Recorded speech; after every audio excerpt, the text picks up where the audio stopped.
there will be no monarch as a permanent residence of this building behind me. This morning, the National Archives unsealed a cache of classified state documents that permanently shattered Queen Camilla's public legacy. The newly released papers expose a multi-decade institutional cover-up that completely rewrites how she entered the royal family. As millions of simultaneous downloads crashed the government's database, Clarence House went into an immediate emergency lockdown. The ultimate royal secret is finally out, and Britain is absolutely stunned by what they found. The morning the archives broke the internet, a metal security cart rolled down the long basement corridor of the National Archives at Kew Gardens at precisely 8 o'clock in the morning. The date was June the 16th, 2026. A senior clerk pushed the vehicle into Reading Room 4, where 6 independent historians sat waiting at a long wooden table. The clerk unclipped a heavy padlock from a reinforced plastic crate labeled Box 342. He began distributing thick manila folders containing state papers from the early 1990s. These specific documents had sat under a strict statutory 30-year secrecy order, which finally expired at midnight. Within 14 minutes of the folders being opened, the main database server for the UK Public Records Office completely crashed under the weight of 4 million simultaneous download requests. The official public narrative surrounding the unsealing of state documents was always framed as a routine exercise in bureaucratic transparency. The Cabinet Office routinely released thousands of pages of historical government correspondence every summer. They published online guides explaining how researchers could access old policy briefs, trade logs, and cabinet meeting minutes. The public viewed the annual release as a standard academic event. They assumed that any sensitive personal data involving living members of the royal family had been thoroughly redacted by government censors months in advance. The private reality inside the research room was an immediate scramble to verify an unredacted set of intelligence briefings. The historians discovered that a technical oversight by a junior clerk had left an entire appendix completely visible. The document was an official memo titled Operation Dawn, drafted by a specialized surveillance unit in April of 1993. It did not contain standard political negotiations or foreign policy briefs. It held a highly detailed day-by-day record of physical movements, private bank transactions, and secure phone calls belonging entirely to Camilla Parker Bowles. The immediate tension inside the room was centered on the financial section of the file. The ledger records showed that a private security firm based in Mayfair had received regular, anonymous cash injections throughout 1993. The firm was officially contracted to provide residential alarm monitoring for Camilla's country home in Wiltshire. However, the unsealed documents revealed that the money paying for these services did not come from her husband, Andrew Parker Bowles, or from Prince Charles's private accounts. The funds were tracked back to a hidden corporate bank account registered in the Cayman Islands. This discovery created a massive mystery for the researchers scanning the text. For over 3 decades, the British public believed that Camilla's lifestyle during her years of separation was entirely supported by her own family inheritance and her husband's military pension. The press office had spent years emphasizing her modest, rural lifestyle to build her image as an unassuming woman who cared nothing for luxury or power. The presence of an offshore corporate funding stream completely contradicted that narrative. The historians found the resolution to this mystery on page 48 of the file. The Cayman Islands account was a dummy front operation managed by a specialized director within the Defense Intelligence Services. The British state security apparatus had been directly funding Camilla's private residential security apparatus since late 1992. The money wasn't a gift, and it was not intended to protect her from the media. The cash injections were part of a formal government contract designed to turn her private home into a secure intercept hub. The state papers contained direct confirmations of this arrangement. The intelligence director wrote a formal note to the cabinet secretary, explaining that Camilla had consented to the installation of advanced monitoring equipment within her study. The palace press machine had spent decades claiming she was a helpless bystander during the royal separation. The documents proved she was an active, state-funded participant in a broader political operation. The discovery opened an even larger mystery for the aides trying to contain the fallout at Clarence House this morning. The intelligence files contained a series of coded signatures at the bottom of each monitoring report. The signature read Source Alpha. The reports included exact transcripts of conversations that occurred inside Princess Diana's private apartments at Kensington Palace during the height of the separation crisis. The tension within the modern royal household spiked as the implications became clear. The unsealed documents suggested that Camilla wasn't just communicating with Prince Charles during those turbulent years. The state security apparatus was using her connection to the family to gather internal intelligence on Princess Diana's legal and media strategies. The current queen was directly linked to a domestic espionage operation targeting the mother of the future king. By 9 o'clock, the senior communications team at Clarence House issued an emergency blackout order to all domestic broadcast networks. They requested a temporary pause on any detailed analysis of Box 342, citing ongoing data protection reviews. The intervention was completely ineffective. Independent journalists had already mirrored the unredacted files onto international servers based in New York and Geneva, completely out of the reach of British privacy laws. The public backlash began building before the midday news broadcasts. The image of Camilla as a quiet, supportive companion was permanently shattered by the cold reality of the intelligence ledgers. The papers showed a systematic, state-backed deception that had been maintained for over 30 years. The modern consort was no longer just a controversial figure from a past romance. She was now exposed as a historical asset of the state intelligence services, and the true history of the House of Windsor was being rewritten in real time by the Public Records Database. The secret financial settlement of 1995. A courier from a private wealth management firm in Zurich delivered a thick leather portfolio to a side entrance of the High Court of Justice in London. The date stamped on the receipt log was January the 12th, 1995. Inside the portfolio were the finalized divorce papers for Camilla and Andrew Parker Bowles. The public record at the time showed a standard, amicable dissolution of a marriage. The press reported that the couple split their modest marital assets evenly. The headlines focused on their mutual desire to protect their two children from public scrutiny. The public accepted the narrative of a normal upper-class separation. The financial annex attached to the unsealed National Archives files told a completely different story. The documents contained a series of encrypted bank transfer statements originating from a financial institution called the Jersey Development Bank. One specific ledger page recorded a single payment of £2,400,000. The payment was cleared on the exact morning the divorce decree became absolute. The recipient was a newly formed property trust, registered under a generic corporate name in the Channel Islands. The ultimate beneficiary of that trust was Camilla Parker Bowles. The discovery created immediate tension between the modern Treasury auditors and the palace legal teams. For decades, official royal spokespersons maintained that no public money or sovereign reserves were ever used to facilitate Charles and Camilla's private domestic arrangements before their marriage. The palace claimed that the funding for Camilla's lifestyle came strictly from her personal inheritance from her family's grocery business fortune. The Jersey Ledger entries completely dismantled that claim. The tracking of the funds revealed a massive institutional anomaly. The money did not come from Prince Charles's personal bank account or from the Duchy of Cornwall's public reserves. The ultimate origin of the £2,400,000 was a restricted government account known as the Special Projects Contingency Fund. This fund was managed exclusively by the Treasury under the direct authorization of the Prime Minister. It was historically reserved for emergency state security operations, counter-terrorism logistics, and sensitive political diplomacy. The immediate mystery for the historians studying the files was understanding why the British government used an emergency state security fund to bankroll a private royal divorce settlement. A private citizen's marital separation held zero constitutional weight. Under standard British law, the Treasury had no legal right to deploy public funds to satisfy the private debts or asset settlements of an individual who held no official title or public role within the state. The answer lay inside a confidential exchange of letters between the Chancellor of the Exchequer and the Governor of the Bank of England from December of 1994. The letters revealed that the government was facing a catastrophic political threat.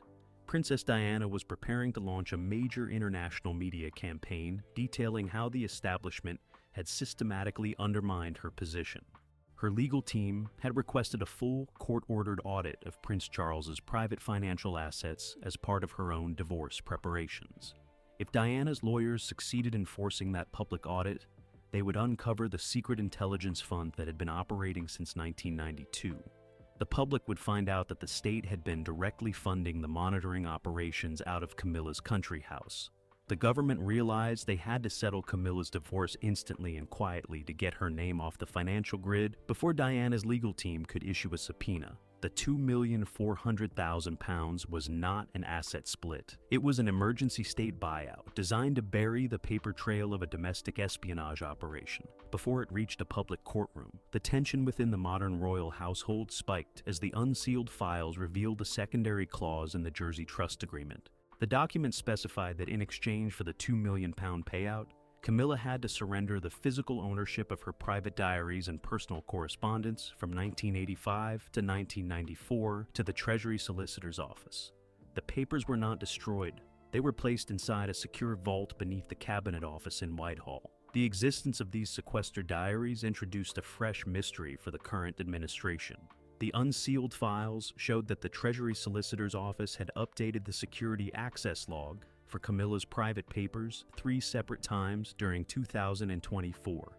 Each update occurred right after King Charles began his primary medical treatments. Someone within the government apparatus was reviewing the historical diary entries while the King's health was declining.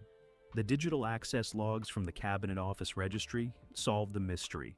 The individual who had authorized the review of Camilla's sequestered diaries was the permanent secretary to the Treasury, acting on a formal request from the Office of the Prince of Wales. Prince William's advisors had spent the previous 2 years checking the exact contents of those historical papers to prepare for the eventual transition of power. They wanted to know exactly what promises the government had made to Camilla in 1995 regarding her future status and financial security. The documents showed that the 1995 settlement contained a highly controversial clause regarding her long-term housing arrangements. The government had promised that if she ever married into the royal family, her private properties would be maintained by the state under an emergency national heritage exemption, regardless of her standing with the future heirs to the throne. William's legal team discovered that this clause directly conflicted with his modern plans to streamline the Duchy of Cornwall's property portfolio. The revelation of this hidden agreement created an immediate constitutional standoff between Kensington Palace and Downing Street this morning. William's team argued that a secret financial pact signed by a previous government in 1995 could not bind the modern estate managers of the 21st century. Camilla's advisors countered by asserting that the settlement was a legally binding state document that the Crown could not unilaterally dissolve without violating historical Treasury protocols. The public reaction to the financial exposure was immediate. The image of Camilla as an unassuming, non-materialistic figure who lived a simple rural life was completely replaced by the reality of a multi-million-pound state financial intervention. The unsealed files proved that the entire timeline of her entry into the royal family was managed, financed, and protected by an emergency government fund that ordinary taxpayers were completely blind to for over 30 years. The modern queen was exposed as a central participant in a complex web of state funding and political leverage, and the battle over her historical settlement was just the beginning of a much wider unraveling of the palace's public relations architecture. The ghostwriter in the palace basement. A heavy iron key turned in the lock of an oak cabinet inside the library at Lambeth Palace on a humid afternoon in September of 2025. A research assistant, working under the supervision of the Church of England's central archivist, pulled out a thick cardboard storage box. The label on the front read, "The Rowan Williams Papers, 2004. Inside lay the private diaries and liturgical drafts of the former Archbishop of Canterbury. One specific document was a printout of the official wedding liturgy for Charles and Camilla's upcoming civil ceremony. The margins of the page were covered in thick, angry black ink annotations written by the Archbishop himself during a private consultation meeting.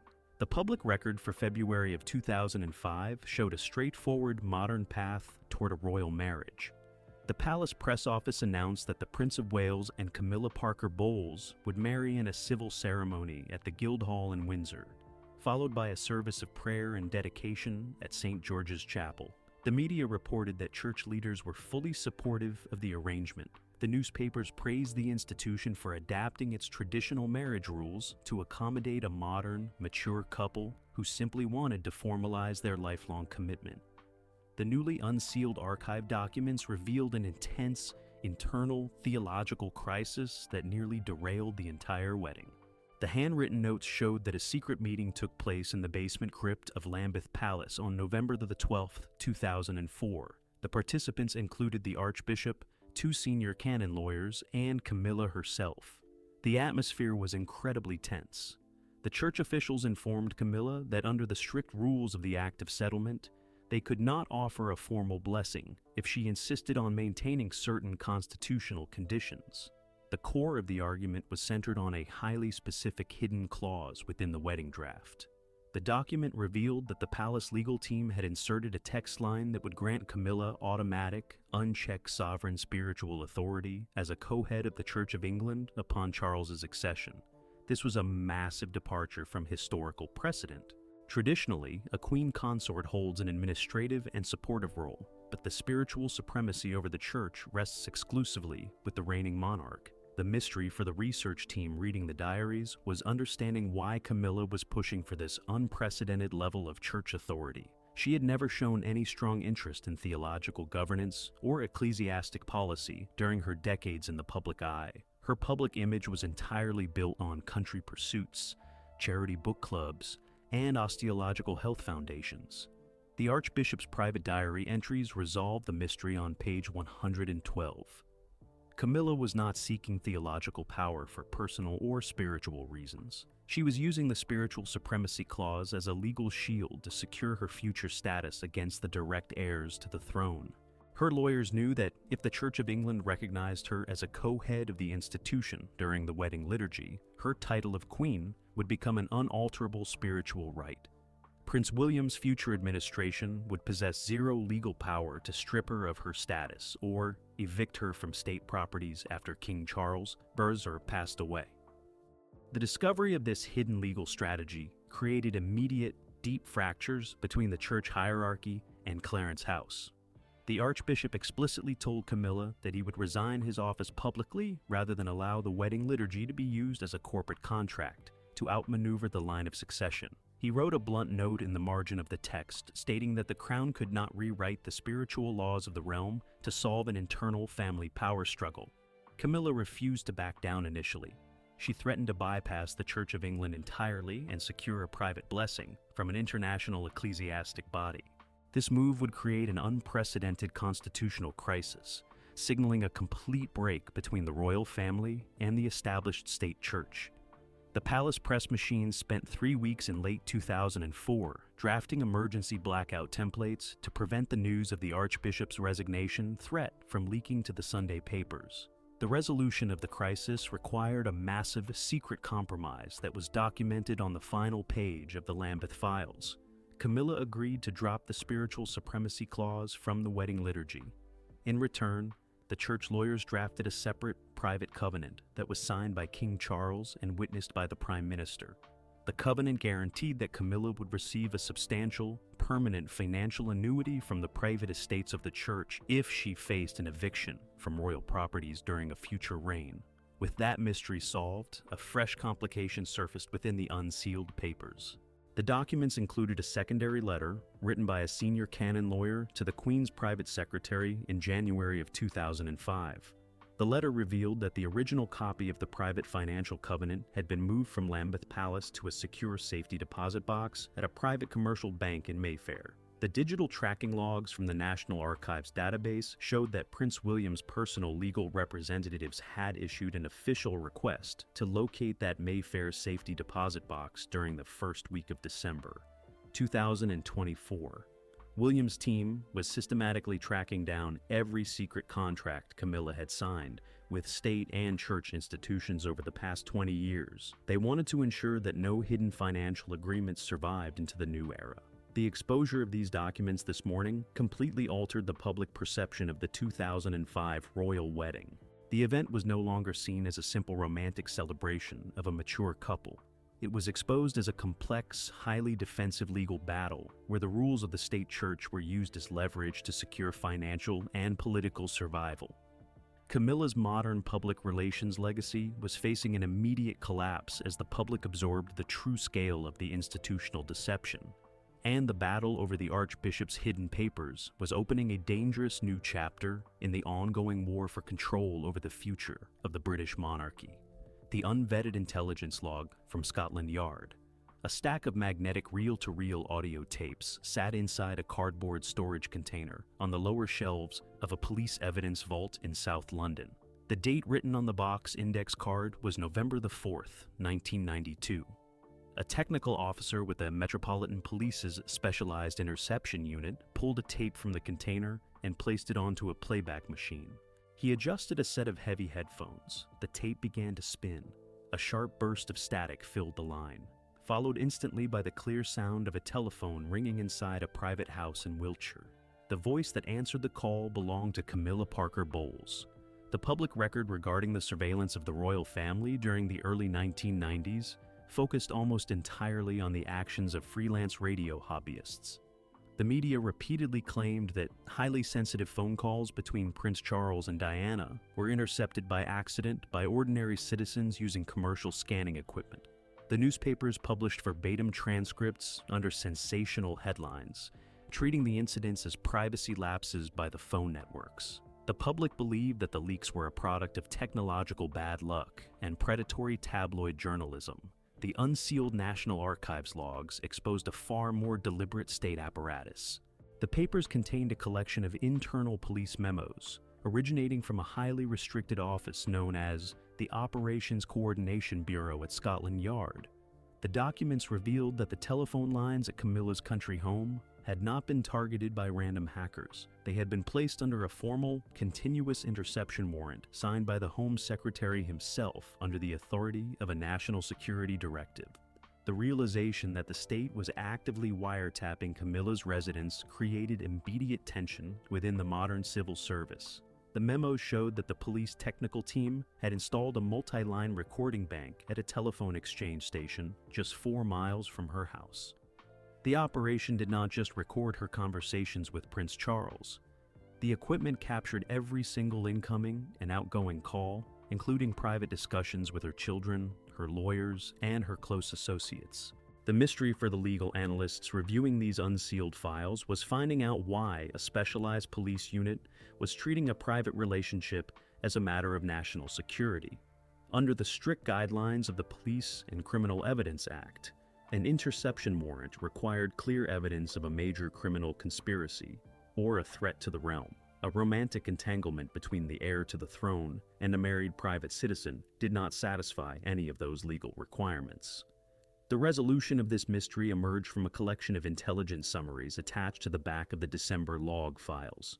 The state security apparatus was not tracking Camilla because they suspected her of a crime. They were using her telephone line as a central listening post to monitor the inner circle of Princess Diana. The transcripts proved that several key staff members working within Diana's household at Kensington Palace were regularly calling Camilla's friends to trade information about the princess's legal and media strategies. Camilla was aware of the network. The logs showed she used a highly specific set of phrasing to prompt her callers into revealing details about Diana's private meetings with her lawyers. The police documents referred to Camilla as a strategic informant, assigning her the code name Source Alpha. The intelligence gathered from her kitchen telephone was typed up by police secretaries and delivered in red boxes straight to the Joint Intelligence Committee in Whitehall every Thursday morning. This revelation introduced a new, darker mystery for the modern royal family. The files contained a series of cross-referenced data sheets showing that some of the intercepted information was passed back to the palace press machine.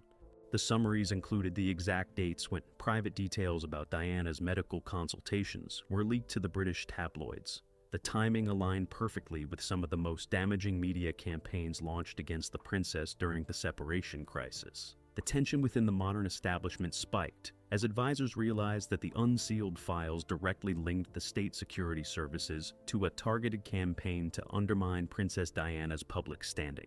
The current queen had acted as a conduit for information that was used to orchestrate media hits against the mother of Prince William and Prince Harry. The institutional press machine had spent 30 years hiding the fact that their public relations victories were built on a foundation of police wiretaps and intelligence sharing. By 3 o'clock in the afternoon, the Metropolitan Police Commissioner called an emergency meeting with government legal advisors to discuss the legal exposure.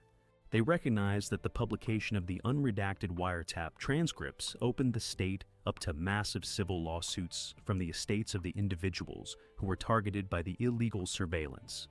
The non-disclosure agreement signed by the staff members in the 1990s did not cover instances of state-sponsored espionage disguised as routine royal public relations management. The public reaction to the intelligence logs was a mixture of shock and profound anger.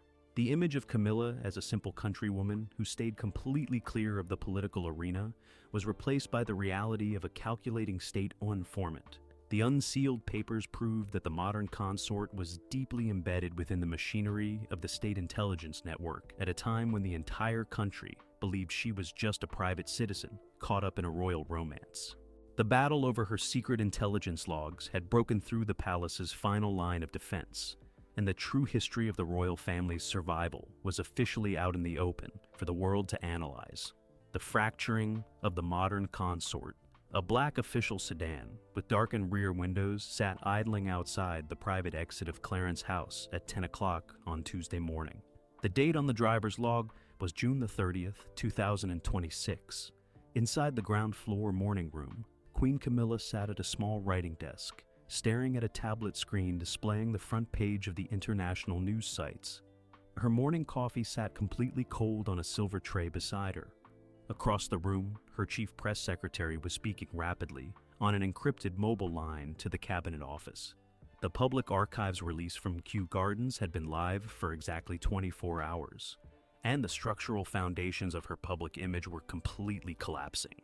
The official bulletins issued by the palace press office over the last 2 years had consistently emphasized Camilla's stable, unifying influence on the monarchy. Press packs described her as the bedrock of the household during the king's medical treatments. They published images of her leading family events with a calm, reassuring smile. The public viewed her as a resilient figure who had successfully transitioned from a controversial past into a widely respected, traditional queen consort. The unsealed state papers from Kew Gardens completely shattered that modern consensus within a single morning. The documents linked her directly to historical police wiretaps, emergency treasury payouts, and a secret theological battle to secure her permanent grip on the monarchy's ultimate power structure. The image of the unassuming, non-materialistic countrywoman was replaced by the reality of a calculating state asset who used the machinery of government to outmaneuver her rivals. The tension within the palace grew as the press office realized they faced an immediate, total communication breakdown. Camilla's team wanted to issue an immediate, personal video address from the Queen, directly appealing to the public for fairness and privacy. They planned to frame the unsealed intelligence files as ancient history that held no relevance to her modern charitable work. The strategy collapsed when Prince William's personal office at Kensington Palace issued a cold, independent directive to the Central Media Registry. William explicitly forbade his staff from co-signing any statement defending the historical operations detailed in Box 342. He instructed his communications director to state that the Prince of Wales had no comment on state intelligence files from 1992. William was completely stepping away from the fallout, leaving his stepmother to face the public backlash entirely alone. This total refusal to offer support created a massive mystery for Camilla's remaining inner circle. For 20 years, the unwritten agreement within the family was that all branches would project absolute unity during a major media crisis. William had previously participated in shared family photographs and joint public statements to maintain the illusion of a peaceful household. The sudden, public abandonment of that protocol signaled a deeper structural shift behind the palace walls. The resolution of this mystery emerged from a routine digital security audit of the National Archives database itself. A technical manager at Kew Gardens confirmed that a user account registered to Prince William's private legal counsel had accessed the unredacted files from Box 342 3 months prior to their public release. William was not blindsided by the intelligence logs. He had known about the Source Alpha transcripts and the offshore treasury settlement since early spring. He had intentionally used the intervening months to insulate his own household from the upcoming explosion. His legal team had used the advanced knowledge to draft a comprehensive defensive strategy that would ensure his mother's memory was protected, while allowing the historical truth about Camilla's intelligence role to hit the public square without a palace shield. With that mystery solved, a far more critical constitutional question surfaced for the king's advisors. The unsealed Lambeth Palace files contained a copy of the private covenant Camilla signed with the church and the treasury in 2005. The text contained a highly specific clause that the public was never supposed to discover. Camilla had explicitly refused to sign a standard protocol agreement, promising to renounce her royal titles and vacate all state-funded properties if King Charles passed away before her. She had used the 2005 negotiations to guarantee her permanent status as a senior member of the reigning house, regardless of who sat on the throne. The document proved that her current position was not a temporary privilege granted by the grace of the line of succession. It was a legally binding state right that she had extracted from the government through a complex web of political leverage. This specific revelation turned the public shock into profound institutional anger across the country. Members of the parliamentary committee that reviews royal expenditures called an emergency session to demand a full audit of the private financial annuity Camilla had secured through the Mayfair safety deposit box. The public saw a system where the rules of the state church and public funds were used as currencies to secure long-term personal survival for an individual who had acted as a domestic informant. The king personally attempted to broker a truce between his son and his wife during a tense phone call later that afternoon. Charles requested that William allow a temporary joint statement to be issued from Buckingham Palace to calm the international markets. He argued that the ongoing civil instability was damaging the long-term prospects of the monarchy itself. William remained completely unyielding. He informed his father that the Duchy of Cornwall would not participate in any public relations campaign designed to minimize the historical reality of the surveillance used against Princess Diana. He stated that the modern public possessed an absolute right to read the unredacted historical records of the state. The future king was openly aligning himself with the transparency of the archives, effectively cutting the queen consort out of the future institutional architecture. By the end of the day, the silence from Clarence House was absolute. The black official sedan remained parked in the courtyard, its engine switched off. The palace press machine had completely locked down its communication lines, refusing to answer calls from any major British newspaper editors. They had managed to suppress individual stories for 30 years, using non-disclosure agreements and media favors, but they held zero power against a massive wave of public record data that ordinary citizens could download directly to their smartphones. The modern consort was left entirely exposed to the judgment of history. The carefully managed public relations narrative of a quiet, supportive partner had dissolved under the weight of the manila folders from Kew Gardens. The true history of the House of Windsor's survival was officially out in the open, and the battle over Camilla's ultimate royal secret had transformed from a hidden family dispute into an irreversible public reckoning that would permanently reshape the destiny of the British crown.